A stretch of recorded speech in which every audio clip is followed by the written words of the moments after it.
Mr. Gimmick for the Nintendo Entertainment System/Famicom. Released in 1992 by Sunsoft, the ones who brought us some of the amazing titles such as Afterburner, Gremlins 2, Blaster Master, and amazing Batman titles, you name it. Even if it was a late peak of the NES era, well as everyone was moving on to the Super Nintendo/Super Famicom, they've been making such a wonderful works. And Mr. Gimmick is once again their most amazing title to offer. However, with the limited release in Japan and PAL region Scandinavia territory, Mr. Gimmick, as it for today's retro gaming market, has become one of the rarest games to offer, and for good reason. The gameplay in which Yumetaro, also known as Mr. Gimmick outside of Japan, has to save his new owner, a young girl who received Yumetaro for her birthday, and her toys get jealous and ends up kidnapping her. Back with the gameplay has sort of a Kirby vibe in a way. Yumetaro has an ability to shoot the stars, which he uses as a main weapon to kill the enemies, but he can also use the stars as a platform to reach the unreachable spot. The game is also known for the best realistic game mechanism and colorful graphics to offer for the NES in 1992. Simply became one of the best underrated title, and it has gotten more attention as the year goes on, and you can understand why. But that's not the only thing that makes Mr. Gimmick unique, to say the least, because Mr. Gimmick is also known for the beautiful soundtrack, and this is where I would like to focus on today's video. I've been wanting to make a sort of a documentary sound comparison of different regions of Mr. Gimmick for a while, and I think it's a good time for me right now to showcase the differences between the US prototype, PAL territory, and NTSC Japanese Famicom version with the Sunsoft 5B, both via through the EverDrive, of course. Now obviously I couldn't get myself on an official copy. If I have to, then I probably need to chop both of my arms for sure. So what I have here is a rare reproduction cartridges for both US prototype and Famicom version repro with Sunsoft 5B chip implemented.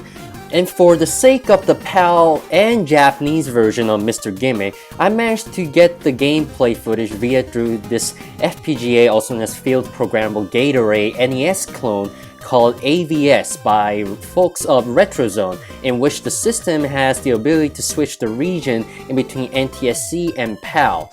Now obviously, being that I've never got my hands on the official PAL version, and I never will be probably, believe me, it's quite expensive, I'm not saying EverDrive version would potentially be accurate to the official one, but as for today's documentation, this will do the job.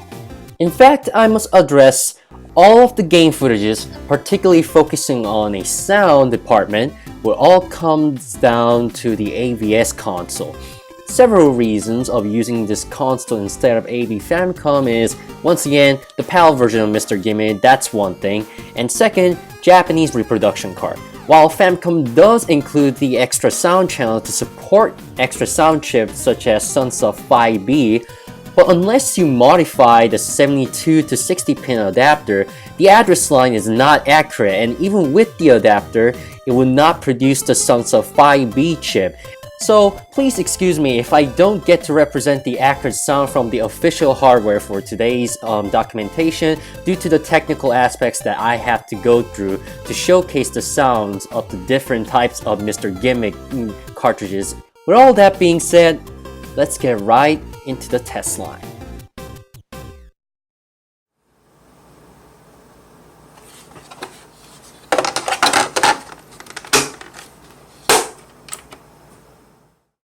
The first version is the reproduction card of a US prototype version. While the North American market was meant to receive Mr. Gimmick for the NES, but for whatever the reason, probably because of the Super Nintendo's popularity during the time period, it was cancelled. But the US prototype ROM has been surfaced and it is available on the reproduction card. The US prototype one definitely shows that in comparison to the Japanese version, it definitely does not include the sound chip for sure, and the soundtracks as a whole were all toned down a bit to suitable for the NES hardware limitation. And keep in mind for the consideration that NES does not have an extra sound channel unless you probably modify it by yourself. Regardless to say, here's how it should be sound like if the game did release in North American market.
Up next is the PAL version of Mr. Gimmick.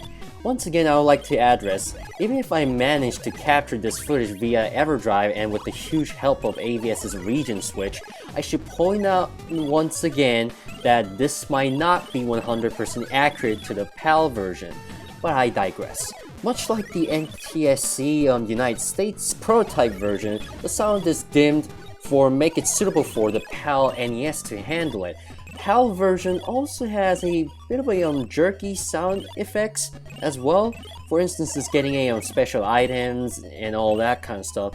Even in terms of the jumping sound, it has a bit of a soft sound, if that makes sense. Regardless though, aside from the gameplay being slowed down a bit, the soundtrack seems to be nearly identical to the prototype one for the most part. Or maybe I might be wrong, it could be slightly faster or slower than the prototype one for sure. Anyways, here's how it sounds like.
Now we are slowly getting into the Japanese version territory. Now this is once again via through the EverDrive just to showcase the difference between my Japanese reproduction card, and as in for today, I'm using a custom mapper 69 which essentially somewhat mimics the Sunsoft 5B sound chip, however not too quite. I mean, it does the job, but in comparison with my Japanese reproduction card, the extra sound channel seems very faded, including the sound effects and the extra beat. It seems very faded.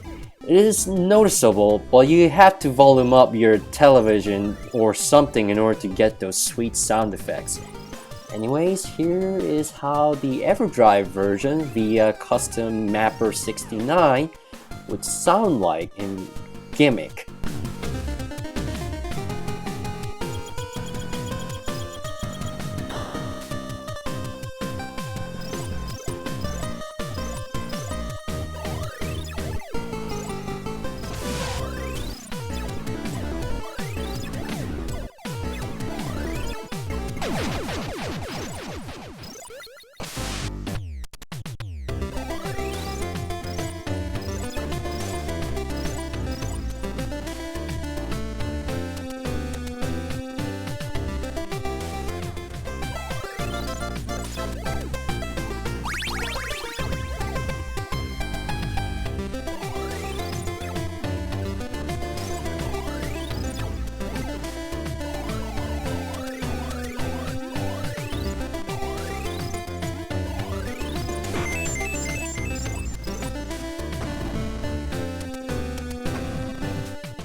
The fourth and final version to take a look at is yet again another reproduction cartridge of mine, except this time it's based on the Japanese Famicom version with fully functional Sunsoft 5B sound chip, of course.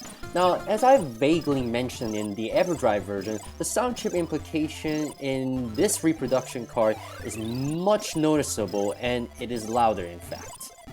All the extra sound channel beats and sound effects showcases perfectly as it is on this particular reproduction cartridge through the FPGA console. But anyways, here's how Japanese version would sound like, and personally the most beautiful one for sure.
So there you have it, the different types of sound for Mr. Gimmick all over the world.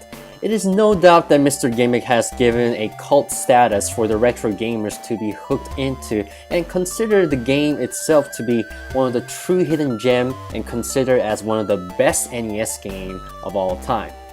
It's interesting to see so many different versions of Mr. Gimmick has shown the unique perspective of how the different regions' rare gem has sounded like over the generation, and it's definitely a shame that this game has seen the skyrocketed price on the places like eBay nowadays. But as you can see, Mr. Gimmick has proven once again the true power of 8-bit Nintendo Famicom's hardware limitation, and shows how much of an impact that the Sound of Music has to distinct the greatest gameplay. I think it's better late than never, in my opinion. Sunsoft might not have been successful with the release of this beauty of a game back then, but they sure did give us an interesting mark of their game development career with Mr. Gimmick. Gimmick, the underrated classic with the sound of beauty.